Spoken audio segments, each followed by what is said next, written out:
మామూలుగా ప్రొడక్షన్ అదన్నీ పక్కన పెడితే మీరొచ్చిన తర్వాత పబ్లిసిటీ స్ట్రాటజీ పూర్తిగా మారిపోతుంటది.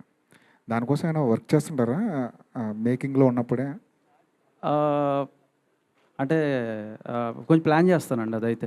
ప్రమోషన్స్ వైస్ అయితే కొంచెం ప్లాన్ చేసుకునే ప్రతి యాసెట్ కూడా అది జనాల్లోకెళ్ళేలాగా ప్లాన్ అంటే చేస్తాను. ప్రమోషన్ చేస్తేనే జనాలు థియేటర్‌కొస్తారా?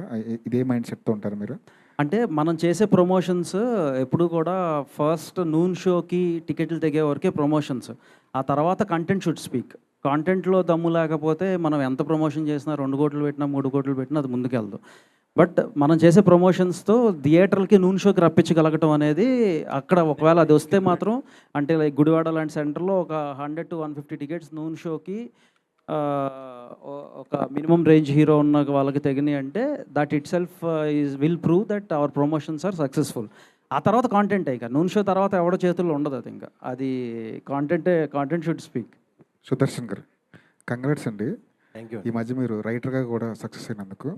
రైటర్ గానా? 'నారి నారి నడుము రారికి' మీరు కథ అందించారు కదా! నేనేం కథ అందిలేదండి. అదే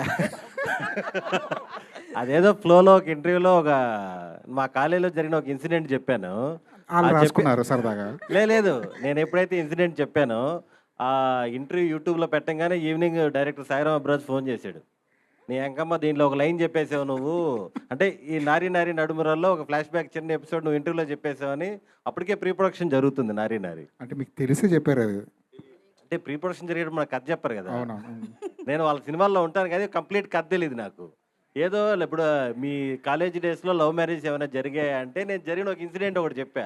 అది తెలియకుండా మ్యాచ్ అయింది అంతే. రెమ్యునరేషన్ తీసుకోండి రైటర్‌గా కూడా. All the best. సుహాస్ గారు హాయ్ అండి. Hi bro. హాయ్ అండి. ఒక 1 ఇయర్ బ్యాక్, 1½ ఇయర్ బ్యాక్ అంటే ఒక 2 మంత్స్‌కో, 3 మంత్స్‌కో మీ సినిమా వచ్చేది. అంటే బాగా ఫ్రీక్వెంట్‌గా. ఇప్పుడు కొంచెం అంటే గ్యాప్ తీసుకొని వస్తున్నారు. అంటే లైక్ ఆ తమిళ సినిమాకి డేట్స్ ఇవ్వడం వల్ల లేదంటే చూజీగా ఉంటున్నారా? అదే నేను అంతకుముందు చెప్పాను కదా, అది డైరెక్ట్గా కూడా తిట్టారు నేను మరీ వచ్చేస్తున్నాను నెలకోసారి అని. అందుకని అది కాన్షియస్గానే తమిళ్లో అది మెయిన్ విలన్ చేస్తున్నాను. అది అండ్ ఇది ఈ కంప్లీట్ అయిన తర్వాత కొంచెం గ్యాప్ తీసుకున్నాను కావాలని, నాకు బోర్ కొడుతుంది. సో ఇప్పటి నుంచి కొంచెం చూజీగా ఉంటారా స్క్రిప్ట్ విషయంలో? అంటే మీరు యా ఖచ్చితంగా అండి, ఉండాలి, ఆప్షన్ లేదు నాకు ఇప్పుడు. ఆల్ ది బెస్ట్ అండి. Thank you. వంశీ గారు, లాస్ట్ ఇయర్ అంతా రిలీజ్లు చేసి హల్చల్ చేశారు. లాస్ట్ ఇయర్ అంతా మీరు వాసు గారు కాంబినేషన్లో. అండ్ ఇయర్ కూడా ఇప్పుడు రిలీజ్తో స్టార్ట్ చేస్తున్నారు.